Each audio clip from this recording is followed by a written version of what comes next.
Good afternoon, everybody. It's Ben Melendres. I'm a detective here at APD's Crisis Intervention Unit, and we're going to go ahead and get our week's Echo session started. As usual, we will get started with introductions to those connected online. First person I see is one of our very gracious presenters for today. I see Nicole Menes. Good afternoon, everybody. Hi. Yes, my name is Nicole Minus. I'm one of the program managers with our PD CIT unit here in El Paso, Texas. Thanks so much for being here. Of course. I see Joe Alanis. Yes, this is Joe Alanis. I'm from Curry County Adult Detention Center. I'm the assistant administrator. Welcome, sir. I see our other very gracious presenter, Andres of Arvizu. Arvizu, yes, sir. Arvizu. Yes, I'm one of the directors of the crisis intervention teams here in El Paso, Texas. Welcome. Thanks again for you guys being here. I see Kim McManus. Hi, everyone. I'm Kim McManus with UNM. I'm the project coordinator for Cit Echo. Looks like my boss, Sergeant Lowry, is logged on. Hi there, Sergeant Lowry with CIU. Dr. Rosenbaum. Yeah, Niels Rosenbaum, also with CIU, Albuquerque. I see Michael Estrada. Michael Estrada, probation parole officer in New Mexico Corrections Department. Welcome. I see Betty Chavez. Hi, everyone. I'm Betty Lou Chavez, Senior Admin for the Don Perkins Public Safety Center. Looks like Detective Miera is connected. Good afternoon, everybody. Detective Shannon Miera with APD Crisis Intervention. I see Jeffrey Cummins.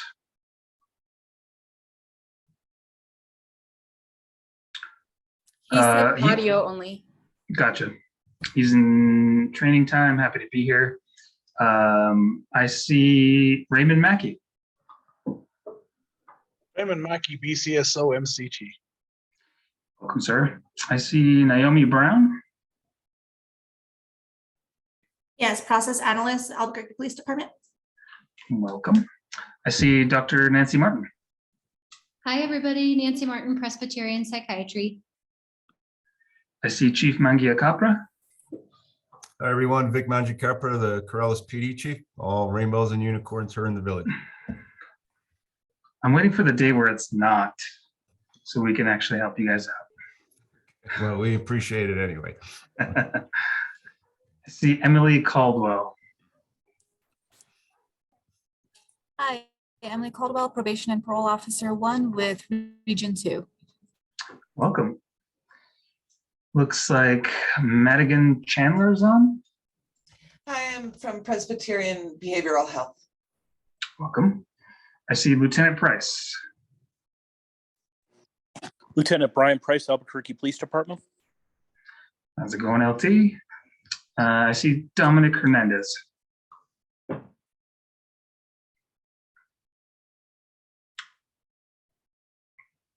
Maybe Dominic doesn't have a mic, not sure.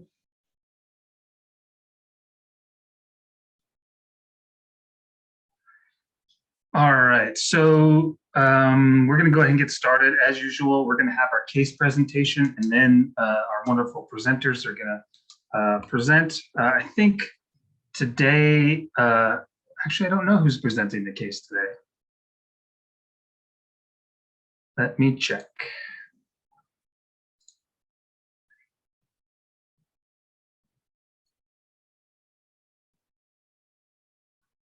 It looks like Detective Eisler.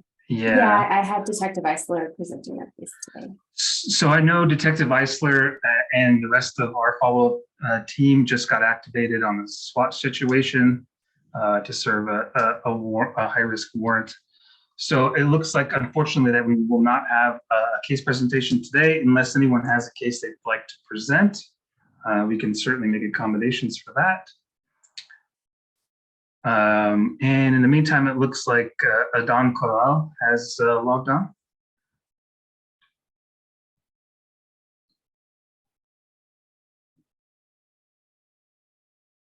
Adon is a MCT officer here at APD. So it looks like we don't have a case, which is fine. We will go ahead and get started if our presenters are ready. Yes, I believe we are. Awesome. And I believe the title of your guys' presentation is Mental or Is It Meth? Which is a very interesting topic and certainly applies here in Albuquerque. I don't know if you out-of-towners have seen the documentary Breaking Bad about the meth issue here in Albuquerque, but we certainly do get a lot of confusion about what is maybe a mental illness or what is methamphetamine. So very much looking forward to your guys' presentation. Perfect. Do you want us to share our screen, or do you guys want to project it? It's up to you guys. I think it's okay if you guys share the screen. And Okay. Yeah. Let's see if I can do this right.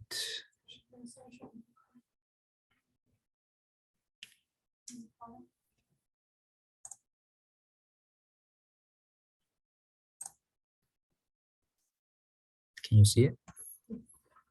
We can indeed. Okay. Perfect. Alrighty. So again, my name is Andres Arbizu, and my colleague here, Ms. Nicole. We provided this presentation at our CIT International Conference in Pittsburgh. For this one, we actually asked one of our police sergeants and an officer to present with us, but today they were unfortunately unable to attend. But it's going to be Nicole and I presenting this. And our topic is it mental or meth? A CIT approach to a dual diagnosis.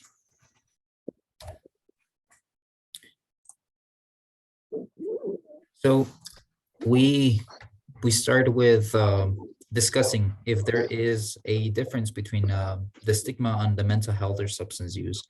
Do you guys think it's the same, higher? What do you guys think? I think mostly it's probably more stigmatized to have a mental illness than a substance use issue, especially if it's a accepted substance use like alcohol or something, marijuana that's legal or something. But we've all met folks in our careers that would rather admit that their loved one has a substance use disorder than has schizophrenia. You know, it's just like so taboo. Yes, absolutely. And we've seen the same thing here. I've had clients who have been diagnosed with schizophrenia and they would rather have had, I've heard them say, I would have rather have had cancer. I would have rather have had anything else than that. So it is a little bit more socially acceptable to have a substance use addiction or problem as opposed to mental health diagnosis. Now, we look at the statistics, approximately 60 or 70% of people with mental illness also suffer from a substance use. Now, it becomes difficult for the person actually assessing for it because we don't know if the substance abuse caused a mental illness or vice versa. Actually, the mental illness came first, and then the way to cope with it is with substance use. So it can be tricky, and having a complete assessment on it, it's actually what will help the specialist, the clinician assessing for it.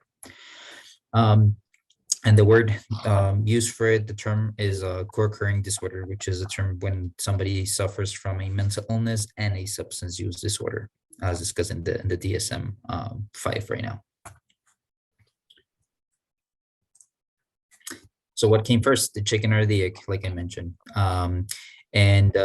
Usually we, when we are assessing a person, that's when we actually ask those questions when it came, let's say somebody is depressed and they're going through depression. We always ask, when did it actually start, the depression? And then when we assess for substance use, was it actually the depression that came in first? And they cope with either stimulant or alcohol with the drug because to release those symptoms of depression, or was it the opposite, somebody that starts experimenting with marijuana, THC, or any other stimulant, hallucinogen, and because of the substance use, the rebound effect, it actually caused the depression state? So asking those very, very important questions. The symptoms of both often mirror each other. So that's we're actually going to put a table later on that we can actually see the symptoms and how those symptoms are across multiple substances or mental health diagnosis.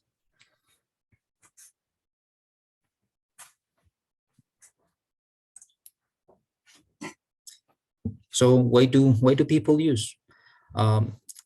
Think of this and as a, again, substance use is a behavior. And when you look at the behavior, every person does a behavior to either gain something from it or avoid something with it.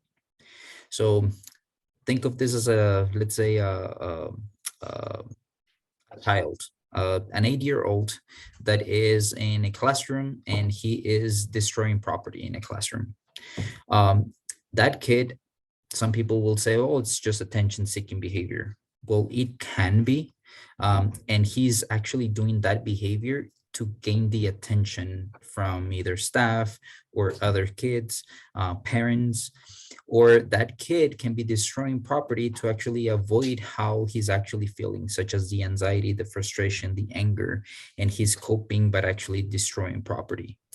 It is the same thing as with substance use. We either, let's say, and I put this as an example as alcohol. Somebody might consume alcohol to gain the courage, be more social, help me with my sleep. So we're gaining something from it. Or the opposite, which is avoid feeling anxious, avoid my emotions, my feelings, and forget about my current problems with family, work, etc. And this is across every single behavior that we do. So reflect and actually, if something comes up on why, let's say on a Friday night, you start craving a drink, which again, there's really nothing wrong with the alcohol, I will say, or with any simple drug, any drug. The important thing is why we use it and how we use it, right? Because there is a difference between social drinking and actually alcoholism, right? So actually asking yourselves, why am I doing this behavior? I'm gonna jump in real quick. I see that Ben, you threw in there that, it's the same reason why we consume caffeine, and it's very true. I mean, whether it's the caffeine or it's nicotine, Red Bulls, the energy drinks, I will have coffee in the morning and then I'll follow up with a Red Bull in the afternoon. I can't, it's harder to function without it, right? And so it serves its purpose, and that's what Andres was mentioning, that with this presentation, we don't debate whether a drug is a good drug or a bad drug, or whether it's good to use or not use, because there's so many different reasons as to why people use, and they do serve a purpose, right? They do work. That's why people do go to alcohol to take the edge off, or they'll smoke marijuana so that they can feel calmer, or whatever it is that they get out of it. So it very much does serve a purpose. Any questions so far?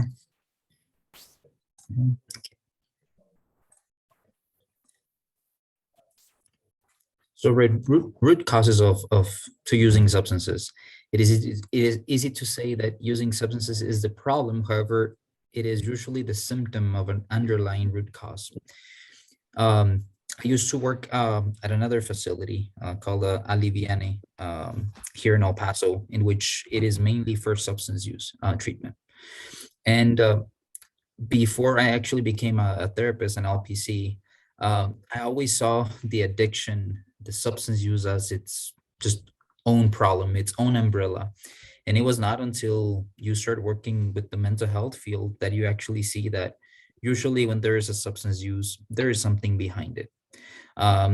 There is research on this, that it is very rare when somebody just starts experimenting with a substance and they become addicted. There is usually something behind that. And that is why our mental health population, again, close to almost 80%, they also suffer from a substance use problem. So it is not until you start working with people and start asking questions about their past that you will start seeing some of those roots of the main problem. Sometimes we start focusing on this substance use and how to quit, and either is it better to quit cold turkey or in phases. And we go so much into that, but we forget the main root, which is, yeah, you can actually make somebody stop drinking alcohol, and we hospitalize them, we do all this, but then they go back to the same environment, the same, they go back to the same things that trigger that person to actually consume a substance, which is to cope with the problem. So we are really not fixing anything if we just focus on the substance use problem. There can be several different roots causing the issues, such as negative thoughts, emotions, trauma. Usually trauma is one of the biggest ones. Medical conditions, symptoms of mental health disorder, diagnosed or undiagnosed. Now, there is a lot of attention, especially in adolescents, because that's when they are either experimenting, but to me, I see it more of that's where they're having actually the issues, and they're starting to cope with whatever they're going through, either trauma or another mental health diagnosis. Again, it's tricky for every mental health specialist, clinician, doctors, because in order for us to understand what is the main root, it takes time to be able to actually assess completely with that person.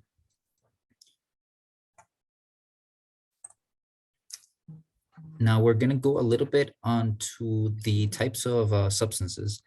Again, this is not really like an educational type of training, but to go over the main ones so that you can actually see some of the symptoms and how they mirror, how they mimic mental health diagnosis. Oops, I'm so sorry. So we have the depressants, which is one of the most common because it actually includes the alcohol and the benzodiazepines. Benzodiazepines are used to treat anxiety, and they are actually very effective. And I don't know if we have some doctors in the audience, but I mean, benzodiazepines for anxiety, they really help. Now it comes with the consequences, which is they're very, very addictive. That is why there is a big movement to actually for doctors to, I guess, reduce how they actually prescribe those medications and only as really needed. And of course, again, the alcohol, which for society, we have normalized alcohol a lot, which is part of, again, our society. What it does in the brain, it actually slows down the central nervous system, so reduces the brain activity and breathing pattern.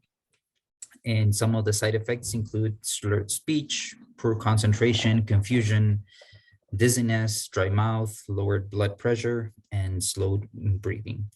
And that's how these drugs get classified into each category.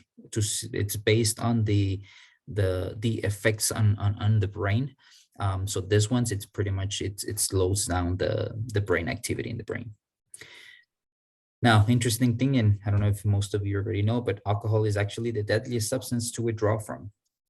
Even though we have normalized alcohol so much, when it comes to withdrawals, people withdrawing from it, alcohol is actually, it can be very, very lethal. Depending if the person actually drinks on a daily basis and how much. For them, it is very difficult to stop cold turkey. And that is why for this population, they have like detox places where there's actually doctors involved, because whenever somebody starts consuming alcohol, they can go into seizures, convulsions. It can actually be deadly for the person. To the opposite, which sometimes we think that withdrawals from, let's say, heroin, they look much worse because of all the, especially with stomach problems and vomiting, diarrhea and stuff like that, which they look worse, but actually people feel they're going to die, but more than likely people won't die than with alcohol, which is actually the opposite. Any questions on the presents? I don't know if Dr. Rosenbaum or Dr. Martin are in a position to answer, but I would love their take on benzodiazepines and how effective they are, and sort of the side effects that can happen. Hey, it's Nancy Martin with Presbyterian. Ben, you know I love this question. I kind of dork out about this a lot in other CIT sessions, but so yeah, I think there's a movement against all controlled substances, not specifically benzodiazepines. I say this about stimulants too, right? Like Ritalin or Adderall. Everybody would function better cognitively with a stimulant. And the same goes for treatment with benzodiazepines. Most people would benefit in terms of the symptom of anxiety with benzodiazepines. So when we utilize them, they're very effective. But in my opinion, benzodiazepines should not be used in a chronic nature for the very reason that it becomes troublesome when someone's been on Xanax, say, for 30 years and now they're 70, and the risks of benzodiazepines are far outweigh the benefits. But it's also, there are other effective treatments. So when we utilize them, they're extremely effective. And so for me in the ER, we utilize Ativan for agitation, and it covers a great many things. And I think it's pertinent to this discussion today, because we don't always know when someone's acutely agitated. Is it because of schizophrenia? Is it because they're manic? Is it because they're high on methamphetamine? And the benzodiazepine class can kind of calm a lot of things that the behavior might be a result of. So I do see a lot of mismanagement of chronic benzodiazepines, but the short answer to your question is they're very, very effective. They just cause a ton of trouble when people have a comorbid substance use issue or they use them in a long-term fashion. Thank you so much. Yeah, I mean, I'll just quickly agree with Dr. Martin. I rarely use benzodiazepines, especially with cops, almost never. But if someone is going to take a flight or something and they're terribly anxious about flying, seems reasonable. Or they're going through some kind of acute situation where this might help them. That's the only times that I really use them, because they work so well, and then you need a little bit more, and you need a little bit more, and then it's hard to get off of. And so you're maybe not so anxious, but you return maybe to your baseline anxiety, and you keep ramping up, and then you're kind of screwed. Thank you so much. Sure. For that. I don't know in your state, your counties, but like, for example, here in El Paso, one of the biggest issues is actually the misuse of benzodiazepines in the schools. So we have this kids, adolescents actually misusing that, and they're not taking small amounts, they're actually taking large amounts. And I know this because, again, as a self-disclosure, I have a family member that was actually taking that for a good reason, but I saw that the dosage was 0.5 milligrams, and now we're responding to calls at schools where there's kids using 4 milligrams, and we're like, oh, I mean, it's super huge doses, and the consequences of it, right? Whenever they stop, so big misuse in that.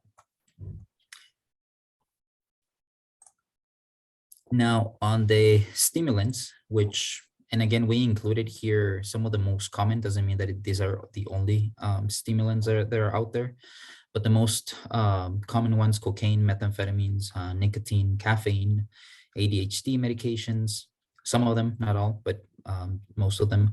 When we go over this, people don't realize that, yeah, like nicotine and caffeine, they're stimulants, and they are drugs, right? Even though they're legal drugs, but they're still drugs. And they are, again, in this category because of the side effects, the effects in the brain, which is they increase the brain activity, which is the opposite as depressants, and certain chemicals in the brain that increase the alertness, attention, energy, and physical activity. Some of the side effects include elevated blood pressure, increased heart rate and respiratory rate, reduced appetite, and they may trigger psychosis symptoms such as hallucinations and delusions, depending on the substance. What we see a lot is the methamphetamines, and every time it's it is getting worse here in El Paso, unfortunately. And with this types of substances, something that we have noticed is people that are under meth, the paranoia it's a huge one, in which it really truly mimics the symptoms when somebody actually has, let's say, like schizophrenia or bipolar disorder with psychotic features. That level of paranoia is very, very similar. There is some differences that we're going to actually discuss later on, but it's very similar of somebody that has a mental illness and has a paranoia. Want to add anything on this, Nicole? No, I know for types under it also, there are certain types of medications for like regular medical physical conditions. A few years back, there was actually one of the presentations at the CIT International Conference was a law enforcement officer who was taking certain medications for, I believe he just had like a cold or a flu. And the type of stimulant that was in the medication he was taking induced psychosis, and he ended up actually assaulting a couple of firefighters, and there was a whole case with that, and he won, and he was able to prove that it was a side effect of the medications, but he went through quite an ordeal in that whole process, and being able to bring that attention to light and bring attention to the situation and that medication. So even with, you know, cough syrups and certain types of medications that are for physical illnesses can also have these side effects on individuals. We really just don't know who it's going to end up affecting that way. I mean, a lot of it comes down to biology and brain chemistry, but there's always those risks of taking other types of medications as well. Thank you, Nicole. Now we're gonna go to the inhalants, which are the aerosols, gasoline, glue, freon, and they produce a rapid high that resembles alcohol intoxication with initial excitation, quickly followed by drowsiness. This one's they get, most of them actually, they get it's a quick high, but it actually gets out of the system quickly, and that is the reason why people actually have to continue using to get that same high that they got. Some of the side effects include dilated blood vessels, increased heart rate, overheating, liver and kidney damage, delayed behavioral development, and brain damage.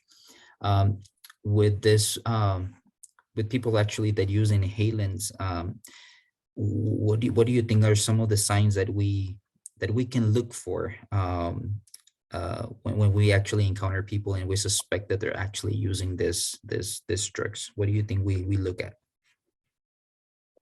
Like physical things that we look at. I know a couple of times I've encountered folks that are using inhalants. They've actually had like silver or gold spray paint around their face. Mm-hmm. Yes, that's one. That's another one. Yep, Sergeant Lockhart from King County also said he sees paint on the faces. Mm-hmm. I had a client that I was actually a new counselor there at the facility at Aliviane, right? And it was actually one of the first people that I encountered that had an addiction to inhalants. And when I saw that person, it was a male, he had a bunch of burn marks throughout his face, throughout his body, actually. A lot of them actually in the stomach. And I learned a lot about this client because he told me that he was mainly using the ones that you actually clean the computers, the dust cleaners, right? And whenever he actually inhaled those, he will like fall asleep. So the can, when you actually use those, it freezes, right? So he will pass out. So the can will actually drop in his skin, and it will actually cause all those burn marks. And that's something that we usually see. If we suspect that they're actually using, that should be something that will tell you that more than likely they're using an inhalant. One of the things with inhalants as well to point out is the long-term effects, the irreversible long-term effects that it has.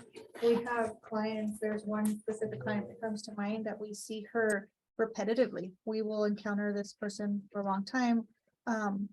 We've had staff who have known her for several years because of how frequently she goes through our system. And her drug usage was years ago. She no longer uses inhalants, but she did them for so long. Also huffing like the carbonator, the car oils and things like that is the stuff that she would huff. And so the long-term effects it has had on her and her brain, the hallucination she has, the deterioration that she has, that has now become her baseline. And so it is important that when we're assessing new clients, even if they say they don't have any current usage, the history that they have of substance use and how long they had used certain substances, especially when they have such an impact on the brain, is important information to still gather, because if they used it, 5-10 years ago, but they used it consecutively for 5 years and it had this type of impact, that those irreversible effects are still going to be there, and you're going to see them, and it's going to mimic more of a natural mental health condition when it was more brain damage. And so it's something to keep in mind when you're assessing for this. Any questions on inhalants? Okay. Now cannabis, THC. Some of the types: wax oils, florals, edibles. And cannabis, it's in its own category because of the different effects that it has on people. To some people, it can actually cause like somebody feeling like calm. To some, it can actually trigger paranoia. Some people might start hallucinating. It really depends on the person, and that is why it's on its different category, in its own category. What it does is it affects people in different ways again, due to various factors. Symptoms can resemble those of depressants, stimulants, or hallucinogens. Different directly affects brain function, specifically the parts of the brain responsible for memory, learning, attention, decision-making, coordination, emotions, and reaction time. It also impacts the lung and cardiovascular system, depending on how they're actually using the THC, the cannabis. We were kind of like not concerned, but when we presented at the CIT International conference, we thought we were actually going to get a lot of questions about cannabis and how we actually see cannabis, if it's a good thing or bad thing. But I mean, again, we're not. This presentation is not to discuss if this drug is good or bad, especially with all this movement going on. But again, how people use the drug and why they use it, that's the most important thing. One of the biggest reasons I see people using cannabis, or more so starting at younger ages, is because of struggling with attention. So whether they're diagnosed with ADD, ADHD, or even trauma, where the trauma is causing like intrusive thoughts and things like that, it really does help to settle the brain a little bit and calm it so that they're able to focus and think clearly. And we see it a lot with kids and adolescents that use cannabis because they really do see the benefit at that age, and they're not really seeing too many of the negative consequences at that time. And so you see that for them, they use it, they see a positive outcome, and so they continue to use that. And what they also like about it is that it doesn't have some of the effects that taking Adderall or things like that would also make them feel. I hear a lot of children or a lot of adolescents say they don't like the side effects of Adderall or Ritalin or things like that. But when they use cannabis, they feel a lot better about it. And they feel like those side effects aren't nearly as bad as it is from the other prescriptions. And so they continue to use cannabis, not knowing the effects that can also still bring on later on. And then one of the, like a recent research article that I read was, which is kind of concerning.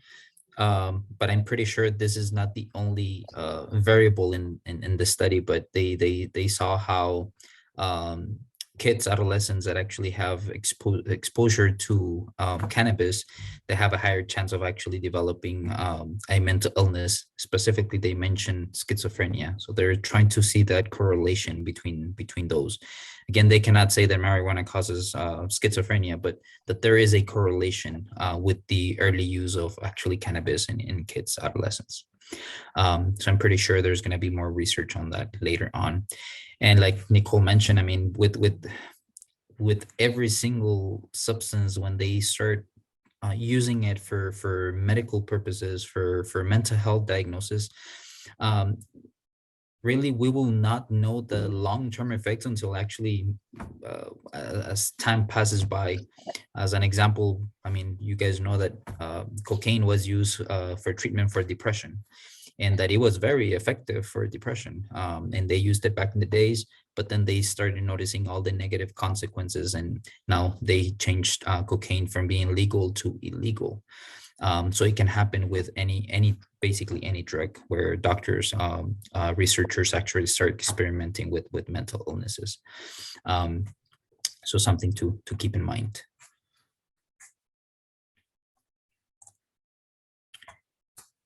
Now, hallucinogens, the mushrooms, acid, psychedelics, they produce a profound alterations in perceptions, including unusual visual sensations, hallucinations, and often changes in perceptions of one's own body. Users report an altered sense of time, changes in perception of their own bodies, and alterations in auditory input, which is a synesthesia, mixing of senses, in which sounds may appear as visual images or visual pictures.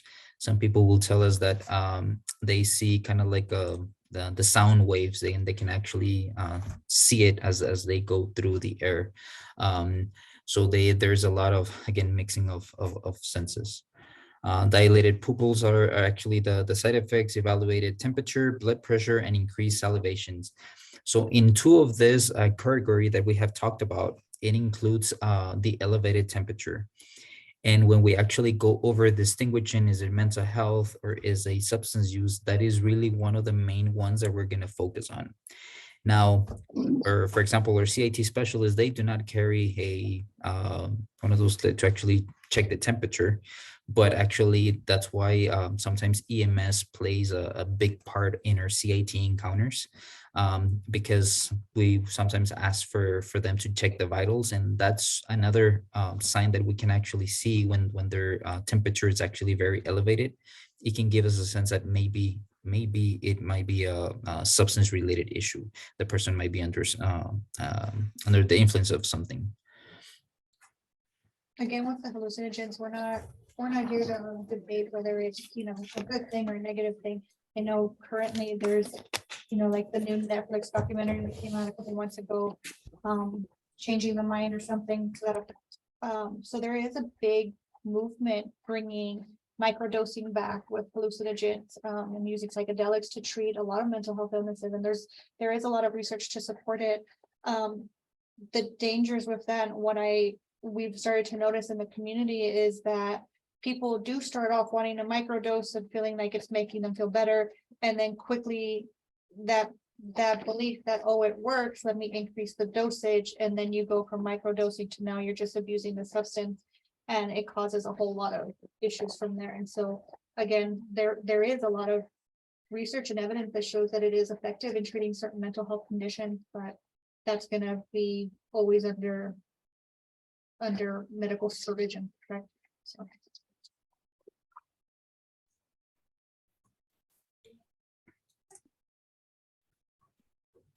Now we go into the opioids, which some of the most common: heroin, pain medications, such as like fentanyl, morphine, hydrocodone, oxycodone.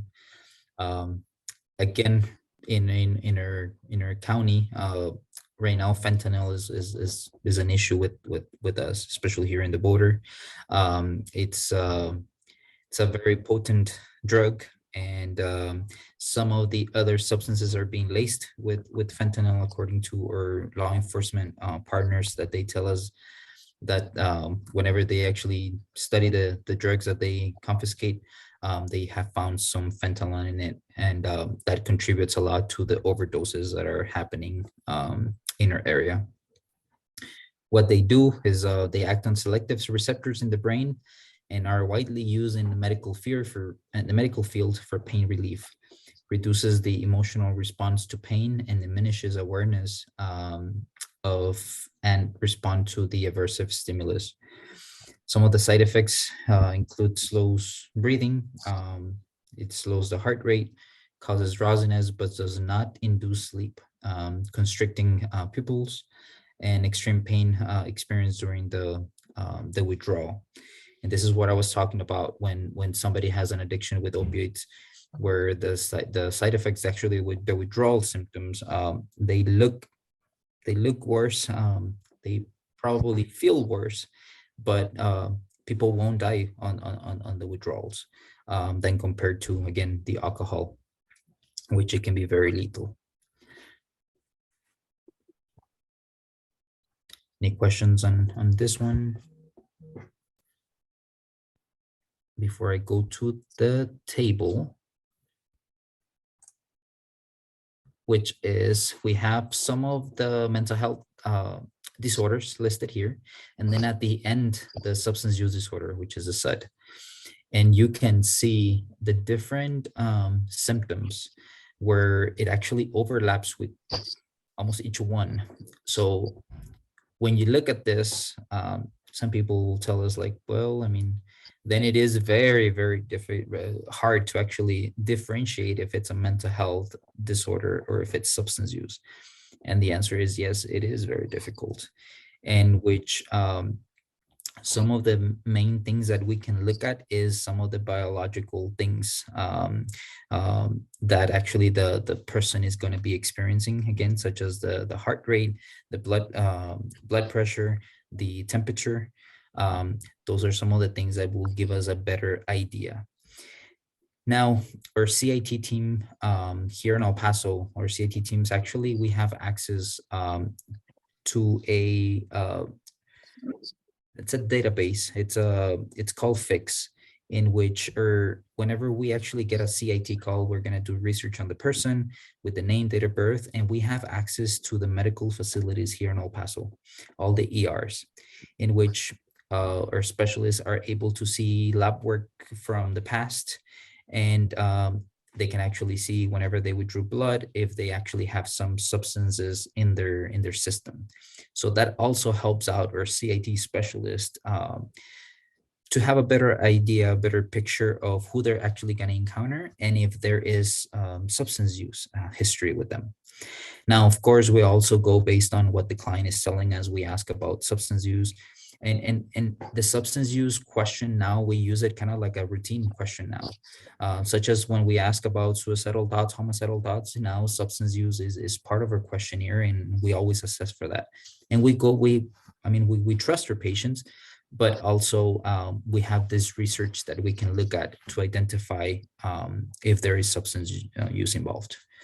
And again, some of the biological factors. Hey, this is Ben with APD. I actually had a question on that. So when you guys say that the CI team has access to like their lab work and stuff through a database, do you mean like the law enforcement part or you guys? We, as a local mental health authority, Emergence Health Network, we are the ones that get access to that information. Yes, sir. Awesome. It sounds incredibly useful. Mm-hmm. And the way that people decide to participate, because it's a database for the ERs. That's how it started off, for them to share that health information. However, additional agencies and other smaller facilities in the area have decided to participate in sharing this health information. And so we have even our UTEP, our university here, that has participated when COVID was going on. We had a lot of our diagnostic laboratories that started to participate in the facility to show to share COVID results. That way, when we were encountering people, we would go out there and we would know whether they've already been COVID tested. That would help when they were going to facilities, because if we were going to refer to a facility, we could see that they already had their COVID test, they were negative positive, and then the facility would go ahead and take them. So it depends, the facilities participate, and so we are part of those that are participating with it. So I don't necessarily think that law enforcement would be specifically excluded from being able to participate if that's something that's offered in your area. So it's something to look into even for yourselves. And so do the patients know that this database exists and they're on it? So when they are going, like, let's say they go to an ER for a medical reason, it is part of their documentation that they're filling out that they can choose to opt out of it. And so that is where they're giving consent and everything that this information would be shared. And again, our staff, it's not open to the entire staff for the local mental health authority. It's specific to our department and which roles or job roles within the department get access to that health information. And then we get trained on it as well, because there's HIPAA and all that stuff involved. And so we do have to have special training on being able to use it and when to access it. But specific departments and units have availability to use this. Yeah, that's super fascinating. Because of the political climate here in New Mexico, it's different from Texas. And I think Sergeant Lockhart from King County, Washington would probably agree that that sort of thing would probably be pretty hard for us to accomplish here, just because it's a different political environment. But we do have an MOU where we share information with the hospital systems about folks that come in contact with us, and then our clinicians can share information with the hospital staff and back and forth.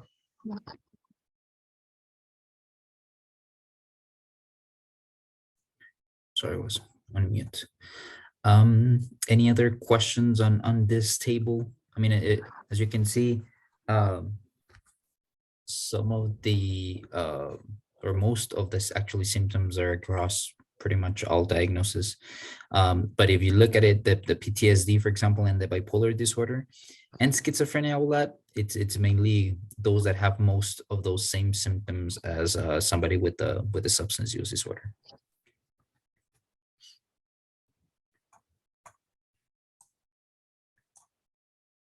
I'm gonna go over the rebound effect. Cool. So the rebound effect is what happens when we take a substance, let's say that ecstasy, I'll use ecstasy because I have more of a personal story with this one. Ecstasy is, a stimulant, and it gets you going, and it's great, this great effect, right? And then when you're coming off of it, the body creates side effects that are the complete opposite of what the high from that substance is. And so it is a big downfall. It is a big depressive state. And it is very dangerous. So there's a lot of debate, especially with law enforcement. We have these discussions, we were even having them recently, about whether we should be placing individuals on an emergency detention order when it's mostly just substance induced, because they feel, well, it's a choice of continuing to use it. It's not that they're using because of a mental illness, or it's not that they're saying that they're using these substances to try to commit suicide. It's just that they're putting themselves at such a high risk by using them. But here's the thing with this type of rebound effect is that because it creates such a depressive state, and so many suicides are completed as an impulse reaction as opposed to a thought out plan over a long length of time, that it creates such a dangerous time period. And so it is important to still place that individual on an emergency detention and get them to a safe facility where they can be monitored, because if you wait out that period of impulsivity long enough, then you've essentially kind of saved them from committing suicide in that time frame. And that might not be every case in every situation all the time. It's not, but it's better to create that safe environment for them where they are being monitored, even if it isn't a hospital. Say we can't get them directly to a psychiatric facility for inpatient treatment, even if we just get them into a hospital where they're safe in a bed and they're being monitored until that rebound effect has worn off, that's better. Like I said, I personally had, when I was in high school, I had a friend who had been taking ecstasy for a couple of days back to back. And then he started having the rebound effect where everything went in the complete opposite direction. He felt very depressed, very overwhelmed. And because those feelings were so pronounced and so overwhelming, that he went and he got a gun and he shot himself, and his mother found him the next morning. And that's just, it literally was just that rebound effect. It's not even that he was struggling with any mental health diagnosis or that there was any history, any known history there. But those rebound effects can create such an overwhelming sense of emotions that out of impulse, somebody can take their life. And so it is still very, very dangerous. To add into this, and this is mainly why cocaine was actually made illegal.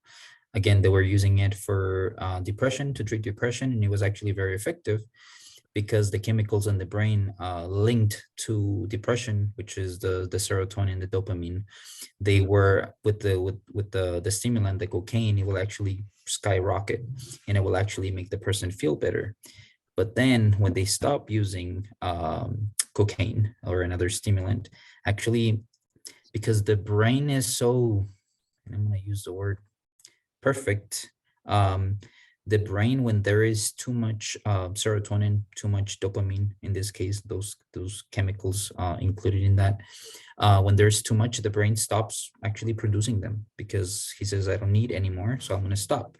But then again, that effect of the cocaine is short term, that actually it goes back to actually not as normal as it used to, but actually worse. So the levels of dopamine and serotonin go actually lower, and that is what actually causes it can cause this deep depression in some patients. And it's interesting that Nicole mentioned that case, because that's what we see in the statistics of actually completed suicides. When they do lab work, they still look at the blood, and sometimes there's drugs involved in the majority of the cases that actually completed suicides. So maybe it has actually to do with that rebound effect, in which they go into that state, they complete suicide, unfortunately.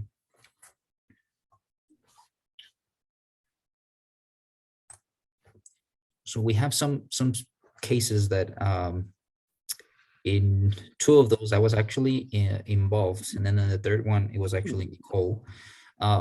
This first one, the schizophrenia case, this is when I was actually in the field with an officer responding to calls. This happened approximately like 3 years ago, in which we were dispatched to a house where there is this mother concerned that called 911 asking for help because she saw her son going into the restroom, and apparently there's like blood. So she called 911, and EMS actually were the ones that got dispatched first. EMS, they went inside the house. They knocked on the restroom where he was actually inside, and this person said, no, I'm okay, I don't want any help, please leave. So EMS, they noticed that, I mean, he's responding, even though, yeah, they probably saw blood, but I mean, he's aware of everything, he doesn't want help, so they decided to leave the scene. Then there was another call from the mother saying that, no, please help me out, I need help. My son is still in the restroom. So that's how they actually dispatched one of our CIT units, in which I went with my officer. We got to the house, and the mother was there crying, saying, my son is still in there, and I know there's blood, I saw it. So while I was actually getting information from mother, the officer goes and knocks on the restroom so that the client can come out. And he didn't want to, so the officer came back with us, and we're getting information more from the mother, because officers can't just like rush into the restroom, and because what if he has weapons and stuff like that, right? So we're getting information from mother, and we noticed that the client actually gets out of the restroom, goes into his bedroom, and we followed him. When we are actually on our way there, we opened the bedroom door, and he was laying in his bed, covering up with his sheet. And when we started asking questions, the officer is talking to him, and I noticed the room, what was actually in it. And I saw some like Pedialyte, some it was some medications for pain, some for like antibiotics and stuff like that. And we're like, man, what's going on, right? So we go back to the restroom really quick to check what was in it. And it was like a murder scene. There was blood everywhere, right? And so we asked the person to actually like stand up and to see what was going on with him. And we noticed, again, a lot of blood. We called EMS to be on site. They put him on the stretcher. They take him to an ER. While we're talking with him, he said, well, it's because I decided to do surgery on myself.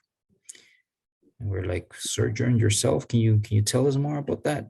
So he's like, well, I mean, it's embarrassing, but I have this issue where I have a problem with masturbation.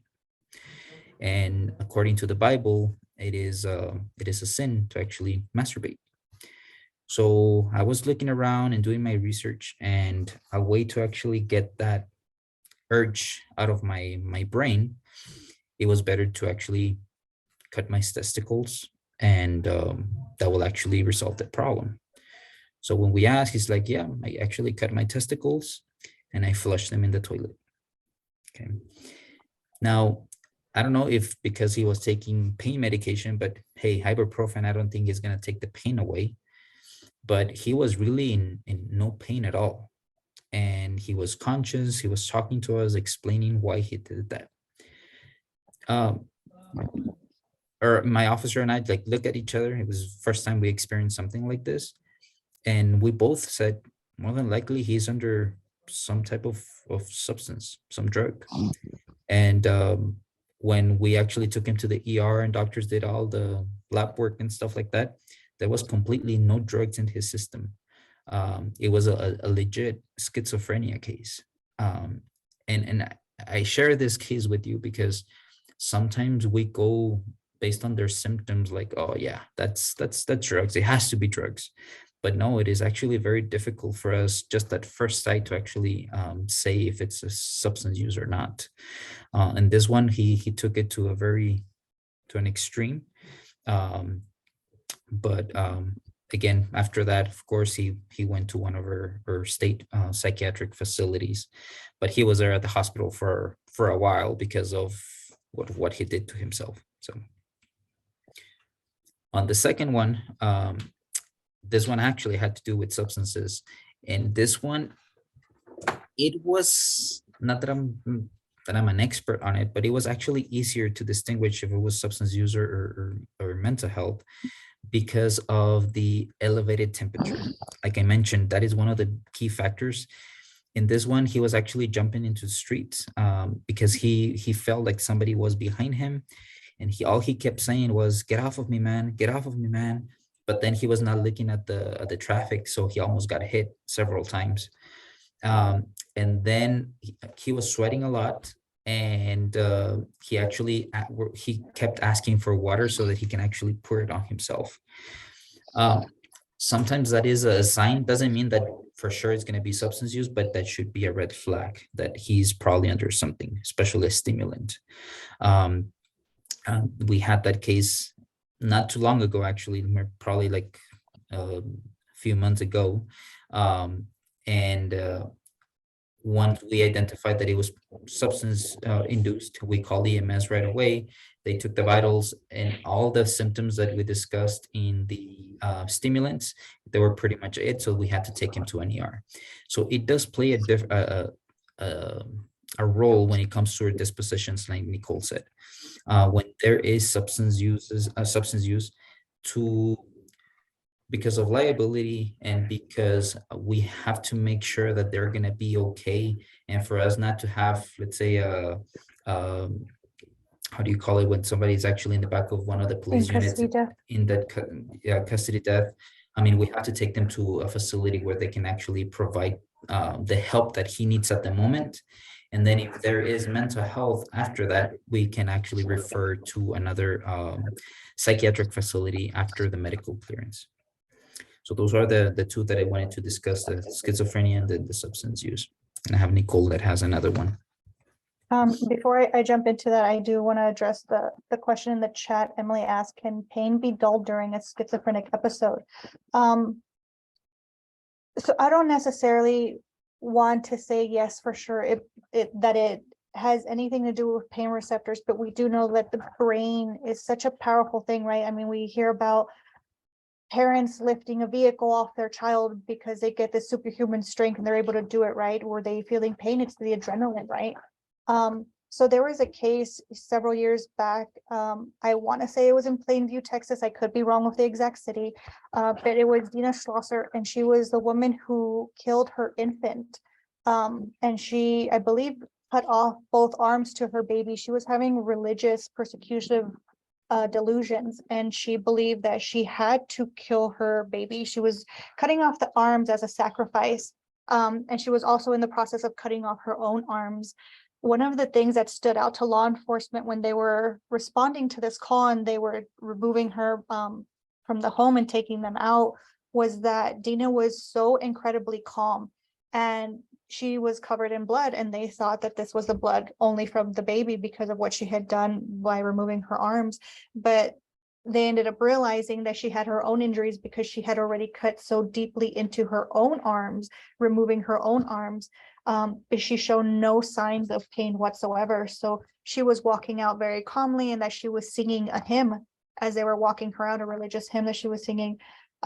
So it is something that we've seen before with somebody who is very much in a organic psychotic state, that they do not feel the pain from the actions that they are doing, whether they're inflicting pain on themselves or whether they've already had an injury done to them, but they don't. It might not be all the time or in every case, but we do see it often. I don't know if it's the adrenaline or if it's just how detached they are from reality in their minds, but we do see that from time to time, that they don't feel that pain. And it's hard to even identify that they have an injury already because they're not reporting any signs or showing any signs of being in pain. Moving on to the third case though. So we had a gentleman bring his sister into our crisis clinic. As a supervisor, I'm mostly here. I'm not in the field as often. I'm here at the clinic. And so we had a gentleman bring in his sister. She was about, I want to say like 24 years old. And he brought her in because she was not making any sense. She was rambling. I know so many calls go out as person is rambling on the phone, and then they'll send it out as a welfare check or something. So he had brought his sister in. She wasn't making any sense. It was the perfect example of a word salad. I mean, she went from talking about aliens to royalty to her family to sexual innuendos. I mean, she was just all over the place. No sentence that she was able to string together made any sense whatsoever. And she also kept going back and forth from the restroom. She started to take clothes off. I know Andres had just mentioned in the previous one where there was an overheating of the body. This was not so much that she was overheating. She just wanted to be taking off her clothes, which we do see often as well when somebody's in a psychotic state. For some reason, they want to get undressed. So she kept taking off clothes. She was asking her brother to take off his clothes so she could wear his clothes.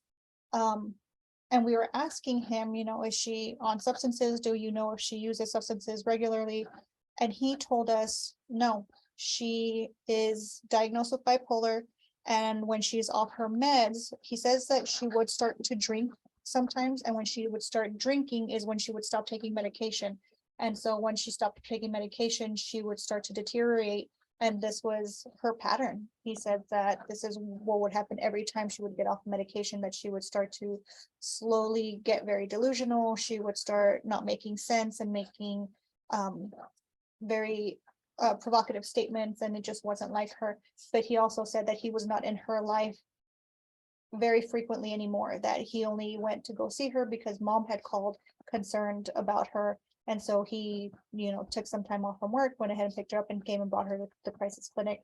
So when we ended up calling for a unit to come and assist us, because there was no way we were going to be able to get through an assessment with her behaviors, she wouldn't sit still.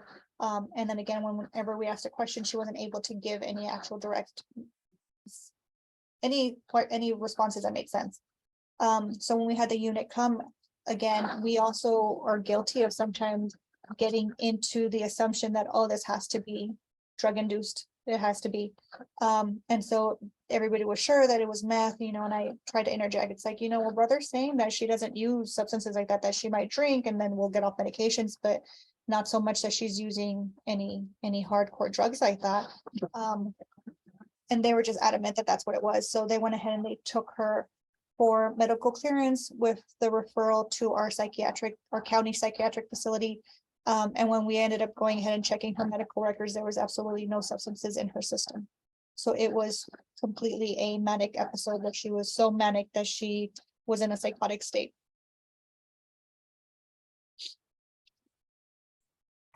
Thank you, Nicole. Now, ways to approach during the encounter. Be genuine and keep an open mind. Again, when it comes to substances, depending on, every person is different, but again, there's always some community members or law enforcement personnel, staff members that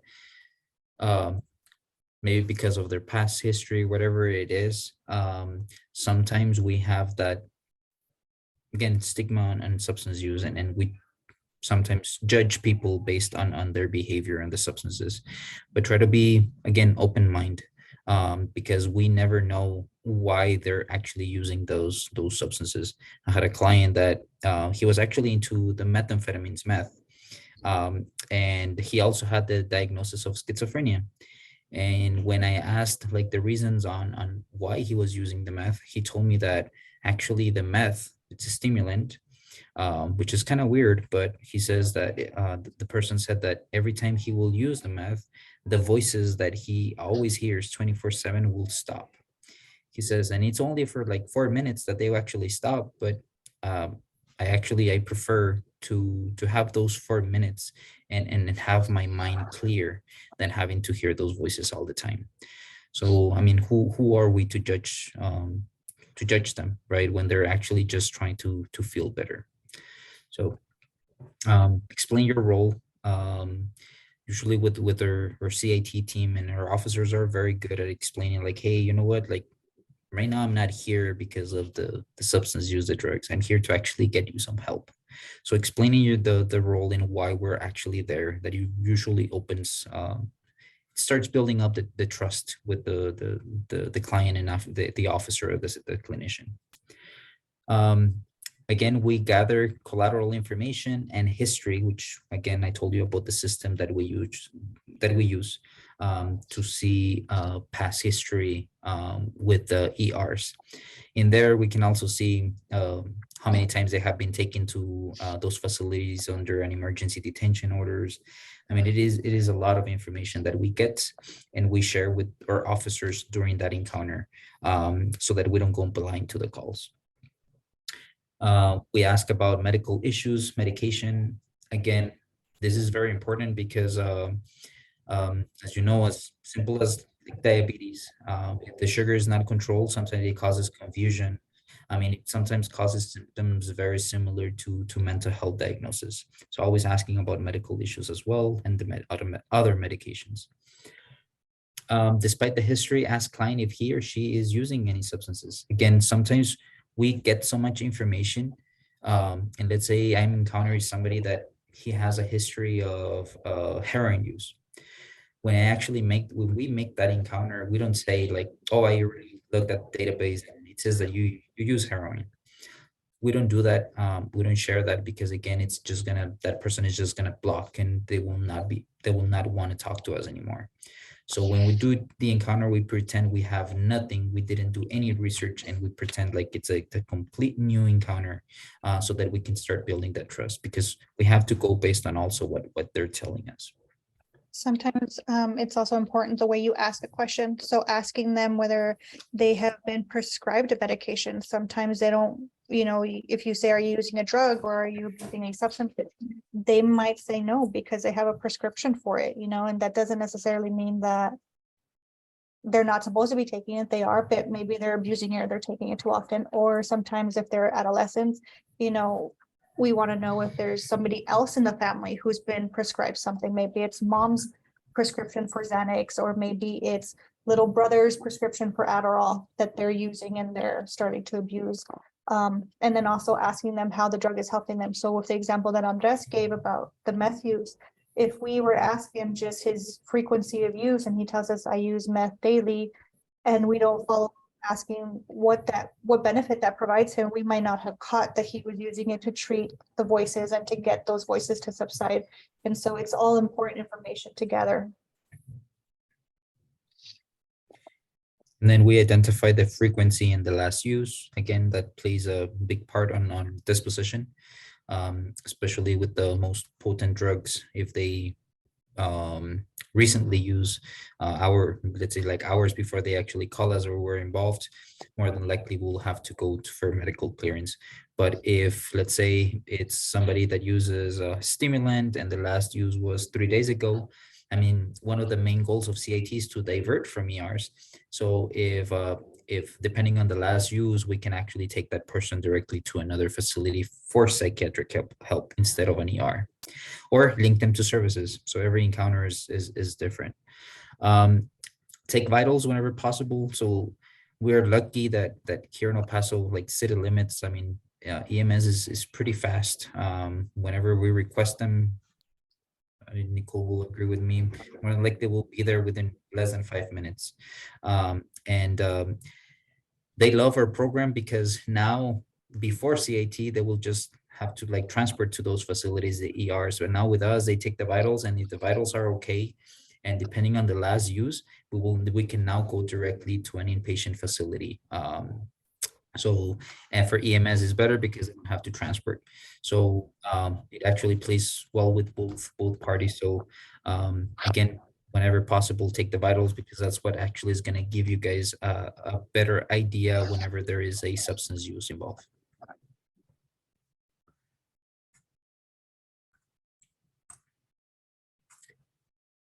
Now, things to avoid. You want to go over that, Nicole? Sure. So you want to remember that every encounter is different. Even if the client has a history of drug use, avoid telling them that the current symptoms are due to the drugs. We see this a lot. Sometimes officers that might not be CIT trained, or, even on our end of things, we might see a caseworker trying to lecture the clients and tell them, well, you're not seeing things, nobody's after you, it's because you're high on meth. We're not trying to do that. That's not going to calm anybody at that time. Even if we encounter, there's some individuals that we see that we encounter regularly. We might see them even multiple times in one shift. But we still don't want to make them feel like we're judging them or lecturing them. We want them to continue to call us. We want to continue to be their safe resort, because sometimes we are the only person that they can call that makes them feel safe and to kind of calm them down. We want to avoid stigmatized language. So we try not to use the words addict. I know for individuals who might be in the 12-step program, they themselves can refer to themselves as addicts because it is part of the process to identify and take accountability, but we do not use those terms in regards to them. Avoid laughing or making fun of somebody who's in the influence is a big deal. That's a big deal also just with mental health in general. There's a lot of times where multiple units might respond to a call, and so it might be patrol officers or clinicians standing back having a separate conversation. They might be completely not work related, and they might laugh, and that will just trigger and escalate the paranoia that the client is feeling as though that people are watching them and laughing at them, making fun of them. We see that quite often. So it's important to make sure that you're paying attention to what symptoms that client is experiencing, because you don't want to feed into it or make it worse. Again, avoid being judgmental, being biased, avoid colluding. So colluding is when you are feeding into the delusions that they have. If we have a client who's saying that they want to go speak to Jesus and they want to go be taken somewhere, and you tell them, okay, well, I'm going to take you to go see Jesus. Please get in the back of my patrol car. Yes, it's an effective way of getting them in the car. It does work. But then, like I said, we want to maintain that trust with them, because more than likely we're going to re-encounter them again, and we don't want them to feel as though we tricked them. And again, don't lecture on choice. Specifically is that there's this assumption that substance use addiction is a choice. You choose to continue to use this addiction. And it's just not true. I mean, that's been proven with research of the brain that when you're using substances, it shuts off the logical part of the brain and it goes down just to its reptilian brain where it is just about survival. And so people who are truly addicted to substances feel these urges that if they do not use the substance, they will die. Their body will shut down and die. And they truly believe that. And so there is no more logic or reasoning behind it. So we've been to several calls where, you know, a woman is getting her children removed from her by CPS. And there's that lecture of, you know, why don't you choose to stop? If you loved your children, you would choose to stop. And it really just isn't.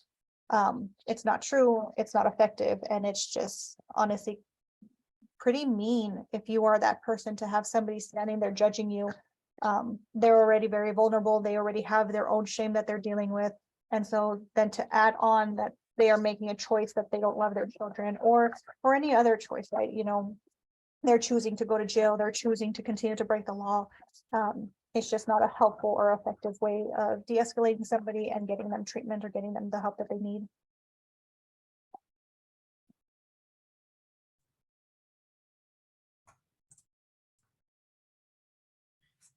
Now, when we determine the treatment, again, one of the goals is to divert from the ERs and streamline the process of getting an individual to the level of care they need sooner.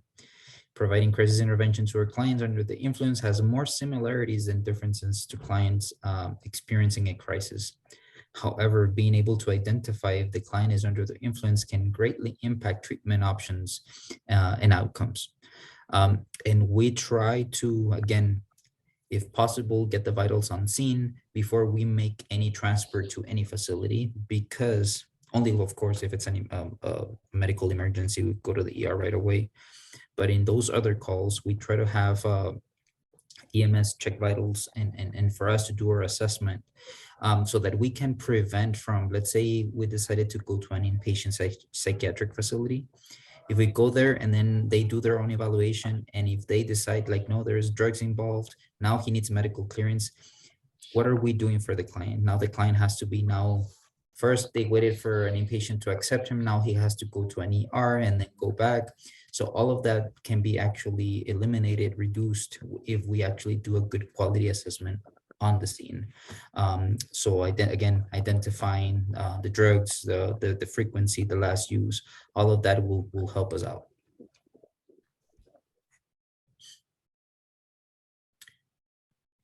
Do you have any questions? I know we went kind of far because we're running out of time, but any questions, anything that you would like us to clarify on?